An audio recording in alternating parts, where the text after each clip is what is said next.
They rolled me into pre-op just after sunrise. The hospital lights too bright for that hour when even the birds sound half awake. I've been around humming machines my whole life, compressors, lifts, carburetor cleaners whining through a tune-up, so the IV pump's steady tick didn't bother me. What bothered me was the thought of my driveway back on Sycamore Court, the way the morning would lay across the paint of my car like warm milk on steel. It's a 96 F-150 I rebuilt bolt by bolt after my wife passed. Short bed, straight six, manual. The sort of truck that still smells faintly of gasoline and hand cleaner even after you scrub it. I'd tuned her to start on the first twist every April. Same ritual. Battery tender off, choke set, clutch down, key to run, listen. That truck kept my hands busy when grief had too much room to stretch. It gave me a reason to stand up every morning. If you've never had a machine carry your memories for you, I don't know that I can explain it. Mr. Miller?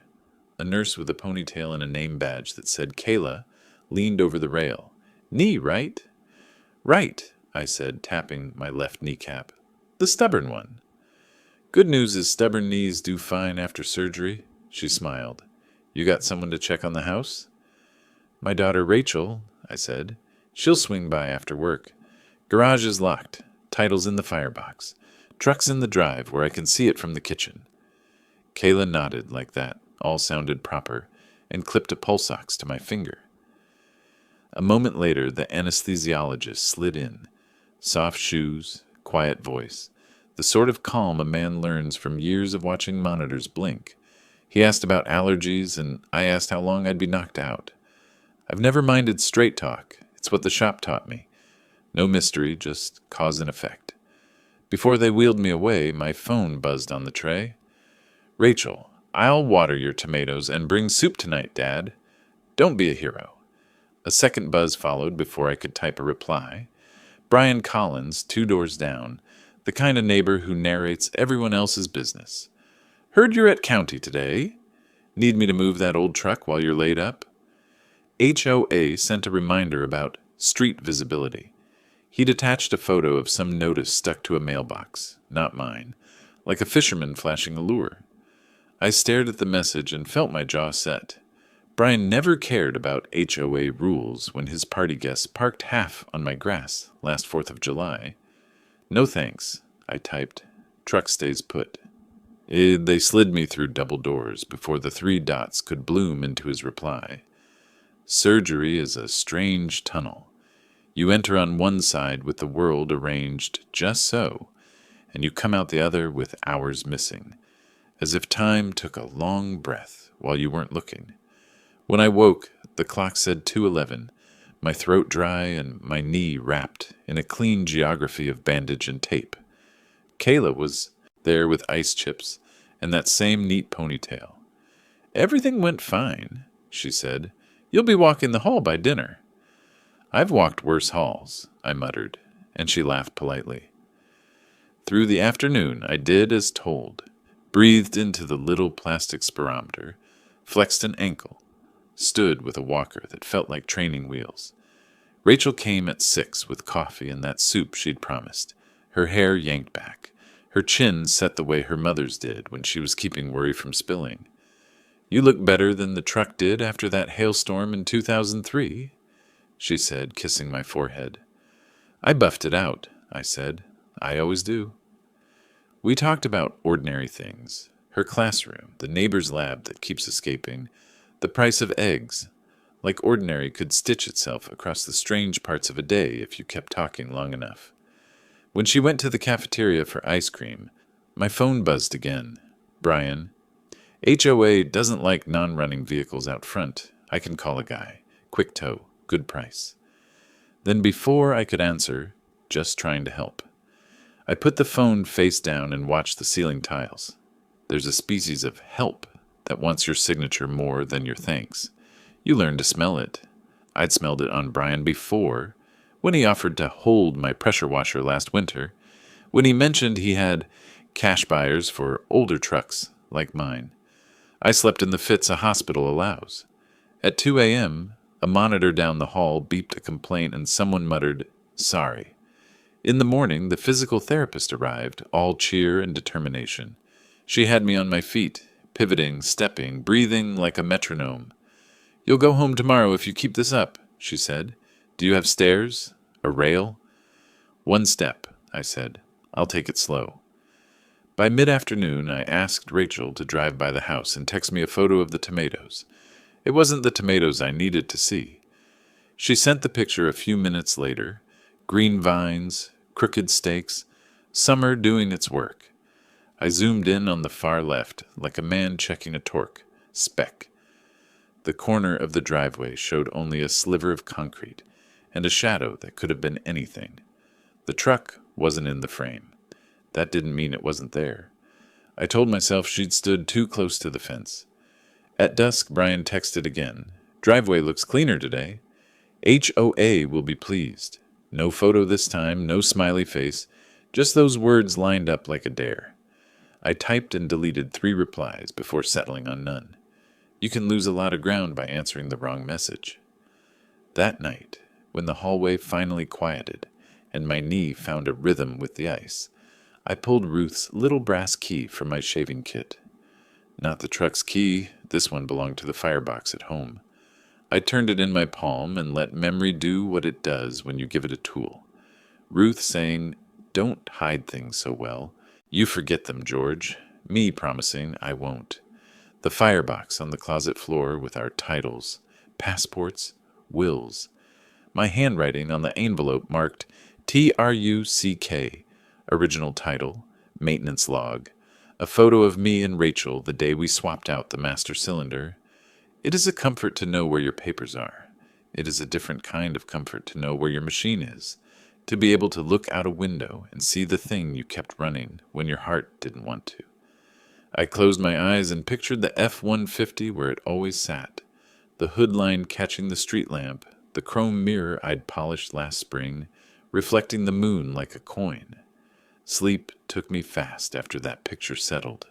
Morning would bring discharge papers and the slow shuffle out to Rachel's car. Morning would bring the green of my tomatoes and the heat of my driveway, and, I believed, the familiar angle of that hood catching light. What morning actually brought was the first clean edge of absence, a shape where something used to be, and a neighbor already rehearsing the word help like it belonged to him. The discharge nurse wheeled me through the lobby just before noon, paperwork in a bright folder and my knee stiff under its brace. Rachel had parked out front, hazard lights blinking, her little sedan angled like a question mark against the curb. "Home sweet home, Dad," she said, hauling the walker into the trunk with a grunt. "Wait till you see the tomatoes. They're practically showing off." I smiled, half at her words, half at the thought of that familiar sight waiting in my driveway, the F-150 catching the sun, the chrome still holding yesterday's fingerprints. But when she turned onto Sycamore Court and slowed in front of the house, my chest tightened. The driveway stretched empty, pale as bone under the afternoon heat. No hood line, no cab, no shadow on the fence. Just concrete gone bare where my truck had stood steady for years. "Where's—" Rachel's voice faltered. She pulled to the curb, craning her neck as though a change of angle might conjure steel from air. "Dad, where's the truck?" I gripped the dash to keep my hands from shaking. The tomatoes leaned against their stakes, green and ordinary, and behind them the space gaped like a pulled tooth. "It was here," I said, more to myself than her. "It was right here." Rachel killed the engine, already reaching for her phone. "You didn't loan it out, did you?" "Loan it?" I barked, harsher than I meant. "That truck doesn't leave this driveway without me." She bit her lip, scrolling. "I'll call the police. Maybe it was stolen." But even as she said it, I knew the truth. Stolen, yes, but not by strangers. Brian's late-night texts about HOA rules, his offer to help move it, his cryptic message yesterday about the driveway looking cleaner. He'd as good as signed his name across the blank concrete. Officer Grant showed up half an hour later, his cruiser idling at the curb, notebook in hand. He was young, polite, with the kind of cautious patience cops use when they're not sure if the complainant is exaggerating. So, Mr. Miller, the truck disappeared while you were in the hospital. That's right, I said, leaning on the walker but keeping my voice steady. It's a 1996 F-150. Manual, straight six, no rust. You don't just tow that without someone noticing. Rachel cut in, her voice sharp. Our neighbor Brian Collins kept texting Dad about it. Maybe you should start there. Grant scribbled, nodding. We'll talk to him.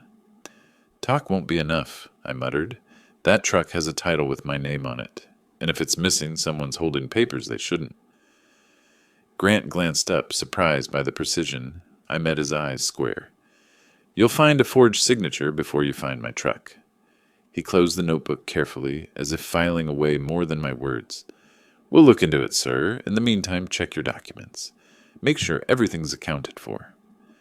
I didn't tell him about the firebox yet, or the brass key in my pocket. Some proofs are better held close until the time comes to lay them down like cards. When the cruiser pulled away, Rachel turned to me, her jaw tight.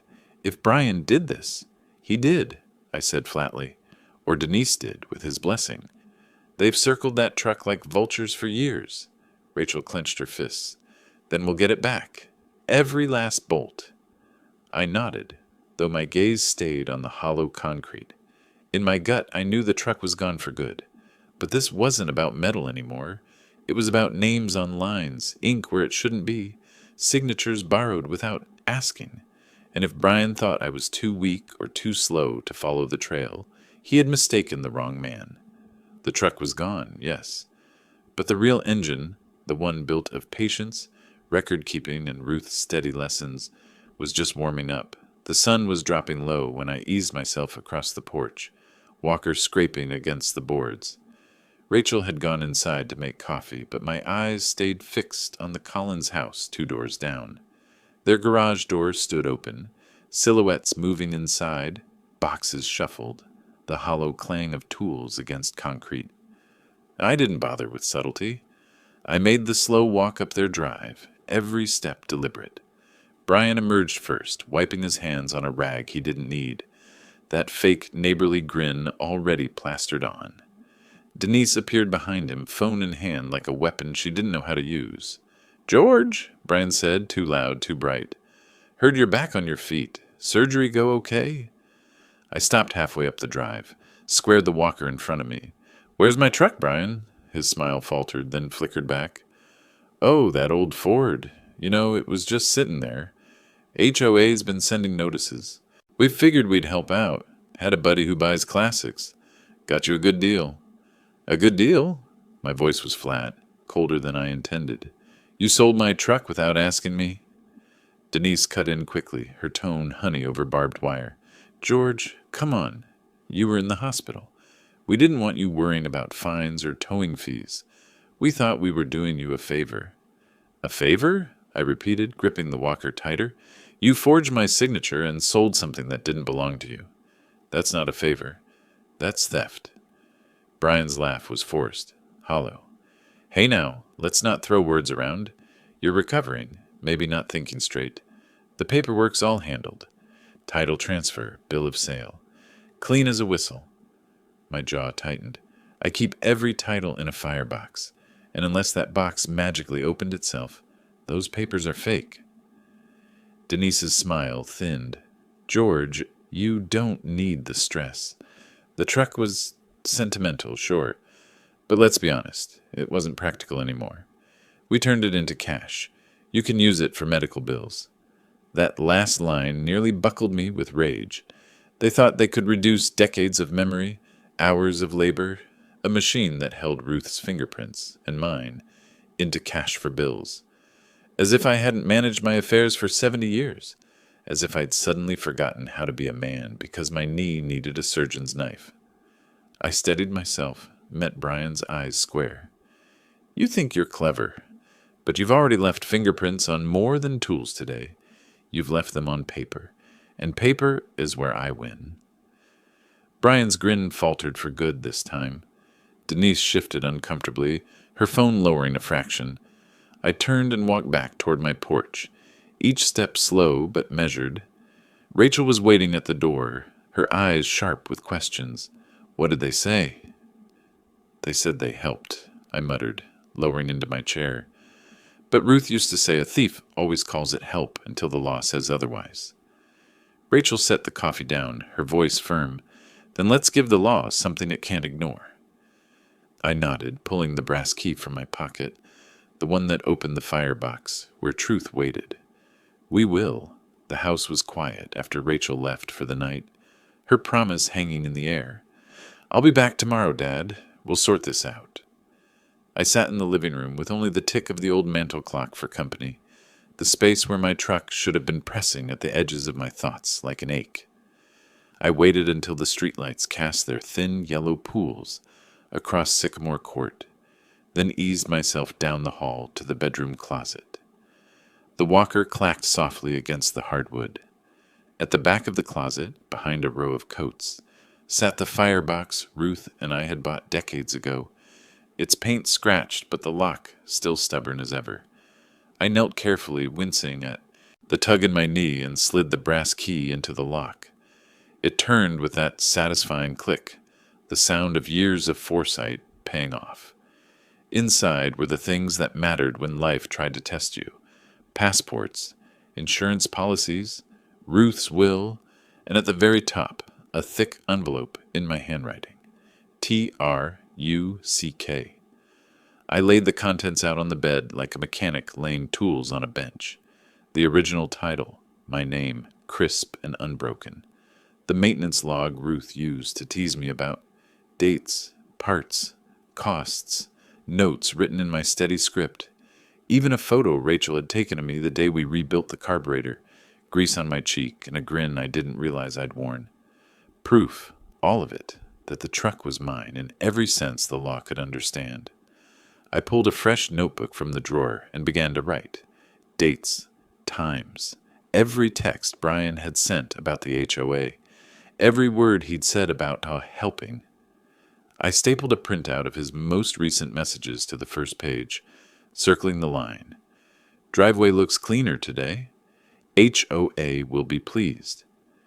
By the time I finished, the file was thick with truth. Ruth's foresight, my records, their arrogance, all of it ready to be lined up like bolts on a workbench.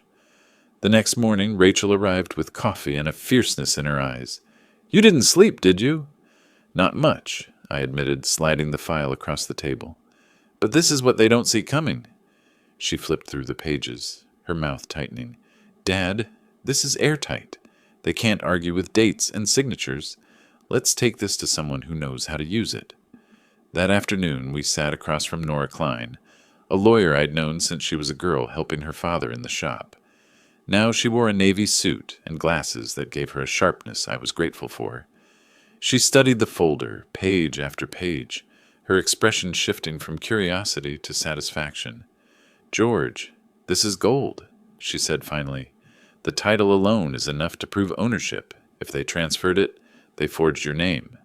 That's criminal, plain and simple. And these logs? This is the kind of record judges respect. You've been more meticulous than most accountants I know. Rachel leaned forward. So what happens now? Nora tapped the file. We request the sale records from the DMV. We match the signature against George's. We call in Officer Grant to testify about the theft report. Then we let Brian and Denise hang themselves in court when they try to spin their story.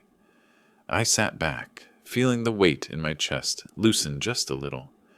For weeks, Brian and Denise had acted like they held the cards, but the truth was they were already cornered. They just didn't know it yet. Nora gathered the papers into a neat stack. They thought you were too old, too tired, too distracted by surgery to fight. They don't realize they've picked the wrong opponent. Rachel smiled, her hand covering mine. They're about to learn. 2 mornings later, I was standing at the kitchen sink, balancing on my good leg, when a white envelope slid through the mail slot and slapped against the floor. Rachel fetched it before I could, her brows tightening as she read the header. Collins and Pierce, attorneys at law. Dad, she whispered, unfolding the letter. Brian and Denise hired a lawyer. I motioned for her to hand it over. The words were as slick as oil. Our clients, Brian and Denise Collins, assert that they took lawful possession of the 1996 Ford F-150 belonging to George Miller, with implied consent, given his hospitalization and inability to maintain the vehicle. They maintain the sale was executed in good faith to protect neighborhood standards and Mr. Miller's interests. I let the page hang between my fingers. Implied consent. Good faith. Protect my interests. The legalese was just window dressing on the same lie they'd told me to my face, that theft was help. Rachel's voice shook. They're painting you as helpless, as if you needed babysitting. I eased into my chair, the brass key warm in my pocket. Then it's time to remind them what helpless looks like, and it isn't me? That afternoon, Rachel drove me to Nora Klein's office, the letter folded neatly in my coat pocket. Nora skimmed it, then chuckled dryly. Classic tactic. They're trying to flip the script, make you look incompetent so their theft looks like caretaking. But they don't realize how dangerous it is to write lies on firm letterhead. Courts don't like people who abuse the language of good faith. She pulled out a blank legal pad and began jotting notes. Here's what we'll do. First, I'll file for discovery with the DMV and get a copy of the title transfer. If your name is on it, and it will be, we'll have a handwriting expert verify the forgery. Second, I'll subpoena the buyer they sold to. People who buy stolen property rarely keep their story straight. Third, we'll collect testimony from everyone who can vouch for your clarity. Rachel, Officer Grant. Even your grocer, if it comes to that. I reached into the folder and laid the original title on her desk, my name crisp and clean in black ink. This, I said, is what they didn't count on me having. Nora smiled. And this, she tapped the letter from their lawyer, is what will bury them. They committed theft, then bragged about it in writing. That night, as Rachel drove me home, we passed the Collins house. Their driveway gleamed under the porch light, and sitting square in the middle was their new pride, a late-model Lexus sedan, polished to showroom shine. Denise was wiping it down with a rag while Brian stood with his arms crossed, proud as a rooster. Rachel glanced at me. You see that? Oh, I see it, I said quietly, watching the rag sweep across chrome. That's the car they'll be watching me drive. One day, Rachel laughed in disbelief. You really think? I don't think, I interrupted, my voice steady. I know. They took mine, and the law will take theirs. That's how balance works. We pulled into my driveway, empty, pale, and waiting. I felt the ache in my knee, but deeper still was the ache of absence, the missing shadow of a truck I had built with my own hands. But the absence wasn't weakness. It was fuel, the kind that runs hotter the longer it waits. And Brian and Denise had just handed me a full tank. By the next week, Nora had moved faster than I expected. She called one morning while I was recording expenses in my ledger, her voice crisp with satisfaction. George, the DMV responded. I have a copy of the transfer they filed. You'll want to see this yourself. Rachel drove me to her office that afternoon. Nora spread the papers across her oak desk, the embossed seal still damp from the copier. At the top, transfer of title, 1996 Ford F-150. My name appeared on the seller's line, but even a blind man could see it wasn't my hand. The strokes were shaky where mine were steady, the M crooked where mine always arched clean. They didn't even try to make it close, I muttered, anger running low and hot. Nora slid a second sheet across the desk. Bill of sale, notarized, except the notary's stamp belongs to a woman who retired 3 years ago. Sloppy work. Rachel leaned in, her eyes wide. So it's proof? It's more than proof, Nora said. It's a roadmap. Forged signature, outdated notary stamp, false claims of consent. This is criminal fraud. She tapped her pen against the desk. I'll bring in a handwriting expert to compare your real documents with this forgery. And once the judge sees both side by side, Brian and Denise won't be able to talk their way out. I reached into the firebox folder I'd brought and laid my original title beside theirs. My signature gleamed dark and precise, decades of practice in every stroke. Side by side, the difference wasn't just obvious, it was insulting. Nora snapped a photo with her phone. This goes in the record, along with your maintenance logs, your receipts, and witness testimony. By the time we're done, they'll look like amateurs trying to rob a bank with crayons. Later that evening, Officer Grant stopped by. He had the wary look of a man who'd seen too many family disputes sour into legal brawls. But when Nora handed him copies of the forged documents, his eyebrows shot up. "Clear fraud," he said. "I'll file a supplemental report. Judge will want the paper trail airtight." Rachel walked him out, but not before I caught the way Grant glanced at the Collins driveway, where their Lexus gleamed under the porch light. He shook his head. Funny how people who cry about HOA rules drive the shiniest cars themselves. That night, Rachel and I sat at the kitchen table, paper spread, between us like a second supper. "Dad," she said, her voice quiet, "you really think you'll end up with their car?" I leaned back, letting the chair creak. When you build engines, you learn about balance. Every action has a counterweight. They tipped the scale when they forged my name. The law will tip it back, and when it does, it won't just return what I lost. It'll cost them what they cherish most. She nodded slowly, her fingers brushing the edge of the Lexus photo we'd printed from their holiday card. In the picture, Brian's grin was wide. Denise's hand rested on the hood like it was a crown jewel. "They stole my truck," I said, sliding the photo aside. "But that car of theirs? That's what they'll watch me drive away in. Mark my words, the Maple County Courthouse smelled faintly of dust and coffee, the kind of place where truth and lies both wore their Sunday best." Rachel walked beside me, her hand steady on my arm as we climbed the limestone steps. My knee ached, but my resolve didn't falter. In my coat pocket sat the original title and Ruth's maintenance log, neat as a sermon. Inside, the bailiff called for order. At the petitioner's table, Brian and Denise sat stiff in matching charcoal suits, their lawyer whispering urgently in their ears. Denise clutched a leather folder like it contained her salvation. Brian wore the half-smile of a man convinced charm could bend a gavel. At our table, Nora adjusted her glasses and arranged our files in careful stacks. "Remember," she murmured, "let them speak. Their words will undo them faster than ours." Judge Harris entered, a tall man with sharp features and a gaze that sliced through pretense. He glanced at the docket, then at Brian and Denise. "Petitioners, you may present your case." Their lawyer rose smoothly. "Your Honor, my clients acted in good faith. Mr. Miller, though beloved in the neighborhood, has shown signs of confusion.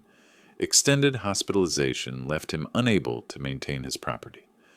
Rather than see his vehicle abandoned, they arranged a sale. The proceeds, had Mr. Miller wished, could have supported his medical needs. This was not theft, it was stewardship." The words dripped with polish, but they couldn't cover the rot beneath. Nora rose next, her voice measured, steady. "Your Honor, stewardship requires consent. What we have here is a forged title transfer, a bill of sale with a defunct notary stamp, and witnesses who will testify to Mr. Miller's clarity. We ask the court to admit these documents into evidence." She laid the originals and the forgeries side by side on the bench.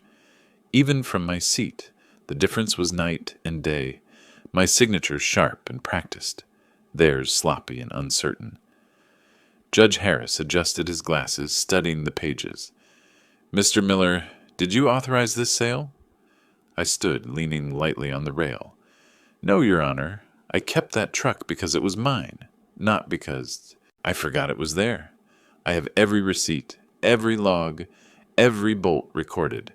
If you look at the ink on their page and the ink on mine, you'll see the truth as clear as grease on a rag." The judge nodded slowly. "Noted." Nora called our first witness. Officer Grant took the stand, describing his visit to my house, the report I filed, and Brian's earlier text offering to help move the truck. His testimony landed like hammer blows, steady, undeniable. Then Louise from the DMV testified, confirming the notary stamp was outdated, the forgery amateur at best.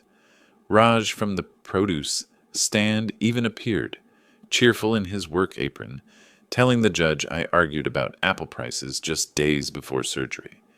"Sharp as a tack," he said with a grin. Laughter rippled through the room until the judge's gavel restored order. Finally, Brian took the stand. His lawyer guided him gently, but arrogance slipped through every answer. "We were just trying to protect George," he insisted, his voice rising. "The HOA was complaining. That truck was cluttering the neighborhood. He wasn't in a position to make decisions." Nora's cross-examination was swift. "Mr. Collins, did Mr. Miller ever give you permission, verbal or written, to sell his truck?" Brian shifted. "Not exactly, but it was implied." "Implied?" Nora's voice sharpened. "By whom?" "The law? Your neighbor's tomatoes?" "Consent is explicit, Mr. Collins." "Where is your proof?" he stammered, searching for an answer. The judge's pen scratched against paper, his expression unreadable. Denise fared no better. Nora presented her with the notarized bill of sale. "Mrs. Collins, can you explain why this notary retired in 2020? Yet here her stamp appears fresh as spring." Denise's hands trembled. I didn't handle the details. Brian did." The judge's gaze lingered on her, long enough for the silence to finish the sentence she hadn't dared speak. When court adjourned for the day, Brian and Denise hurried past us, their polished masks slipping at the edges. Rachel squeezed my arm, her voice fierce with quiet triumph. "They're unraveling, Dad. Everyone can see it." I nodded, sliding the original title back into my coat pocket. "Tomorrow," I said softly, "the gavel comes down, and it won't be on me." The courthouse felt colder the next morning, though the heat clanged dutifully in the radiators. Rachel walked beside me, a hand on my elbow, steady as Ruth used to be when we crossed icy sidewalks. Inside, Judge Harris was already on the bench, papers neatly stacked, glasses perched low on his nose. The room hushed as he cleared his throat. "This matter concerns the alleged transfer and sale of a 1996 Ford F-150 registered to George Miller," he began. His voice carried no warmth, but it carried weight. "The petitioners, Brian and Denise Collins, claim implied consent. The evidence, however, tells another story." He lifted the forged transfer, holding it up for all to see. "This signature does not match Mr. Miller's. The notary stamp is invalid, belonging to an official retired 3 years prior. This is not consent. This is fraud."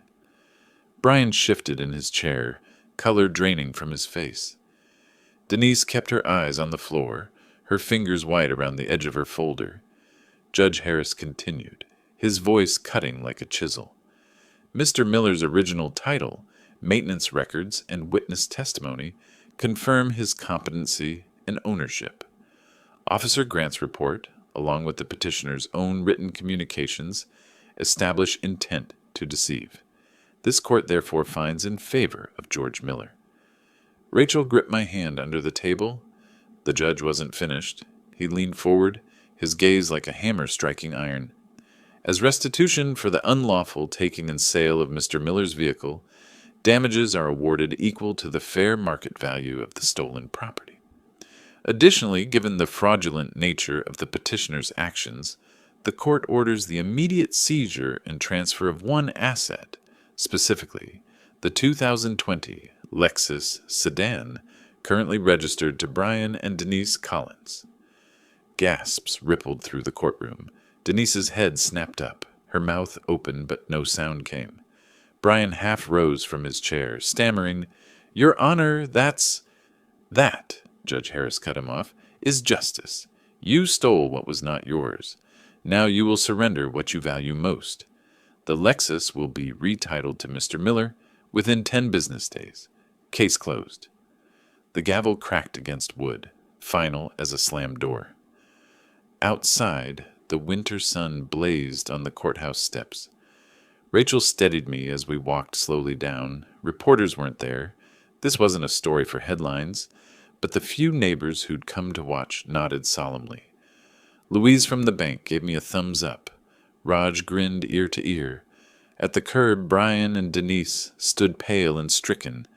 Their lawyer muttered to them, but their eyes stayed locked on me. For once, they had nothing to say. Rachel whispered, "Dad, you did it." I took a deep breath of cold air, the brass key heavy in my pocket. "No," I said softly, watching the sunlight gleam on the hood of their Lexus. "The law did it. I just kept my record straight."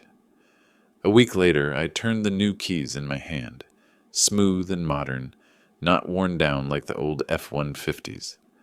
The Lexus sat in my driveway, its polished body reflecting the winter sky.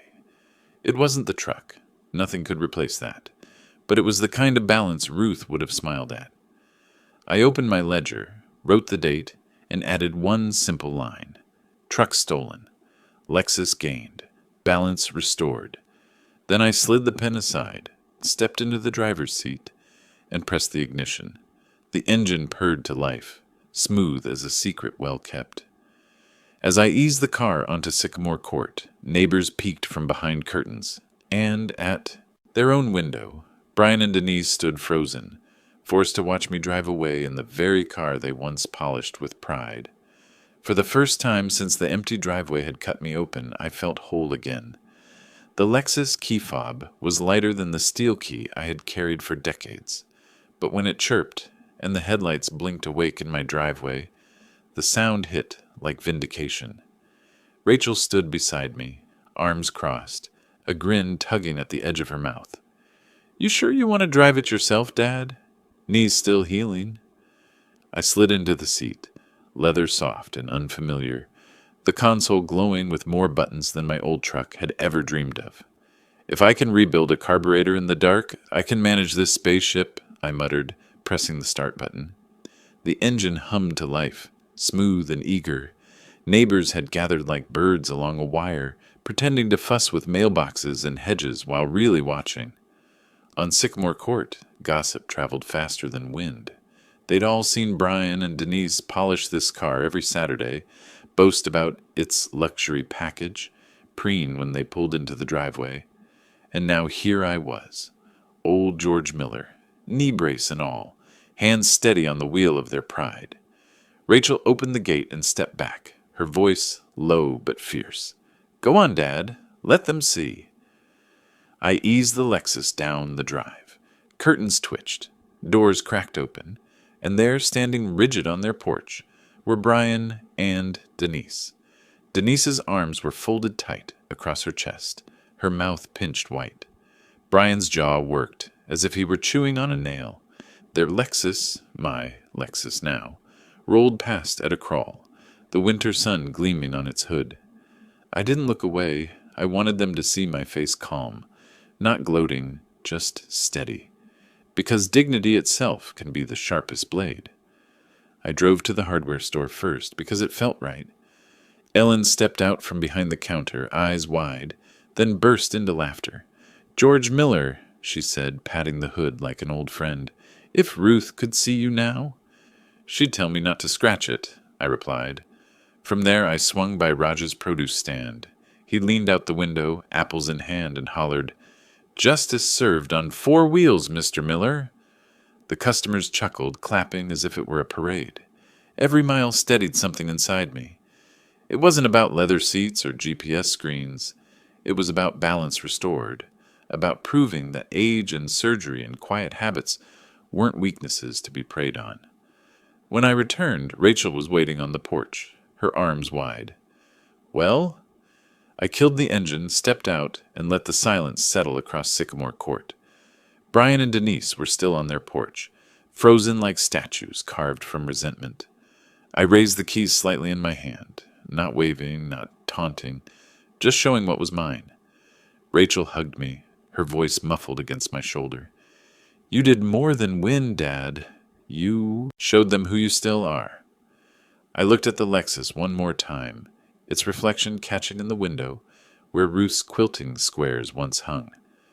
"No," I said softly, "we showed them who we always were." That night, I logged the day in my ledger, not just numbers, words, drove their Lexus. Neighbors watched. Balance restored. Ruth's wisdom carried me through. Then I closed the book, set the key fob beside the brass one Ruth had left, and turned out the light. For the first time since the hospital, I slept without the weight of absence pressing on my chest. And across the street, 2 people lay awake, staring at the empty space in their driveway. The one reminder that sometimes the law doesn't just punish, sometimes it teaches. Snow fell light that Sunday morning, the kind that dusts rooftops without sticking to the roads. I sat at the kitchen table, ledger open, pen poised, while the Lexus idled quietly outside, exhaust curling like breath in the cold. Rachel poured coffee and slid into the chair across from me, her eyes softer now, no longer lined with worry. "Feels different, doesn't it?" she asked. I nodded, writing the date in neat script. Final judgment entered. Vehicle transferred. Balance achieved. I closed the book and set the pen aside. "It's not about the car," I said. "It never was. It's about what Ruth used to tell me. Don't let anyone decide your worth for you. Keep your records, hold your ground, and the truth will speak." Rachel smiled.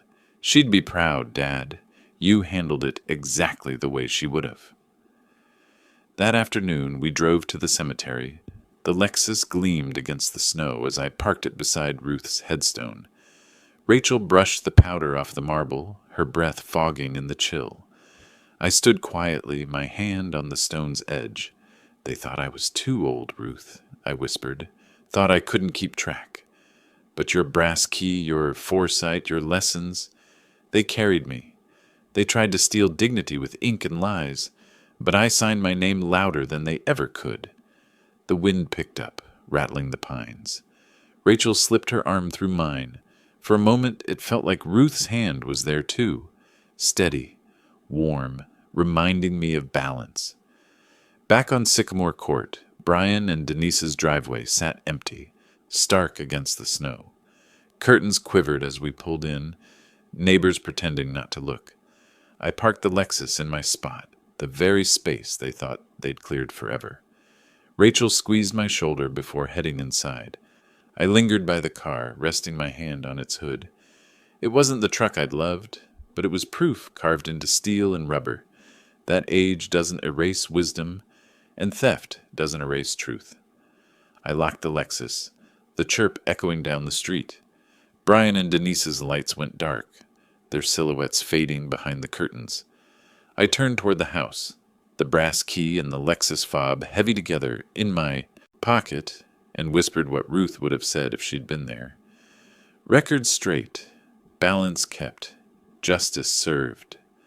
Then I stepped inside, leaving the snow, the silence, and 2 neighbors staring at an emptiness they had made for themselves.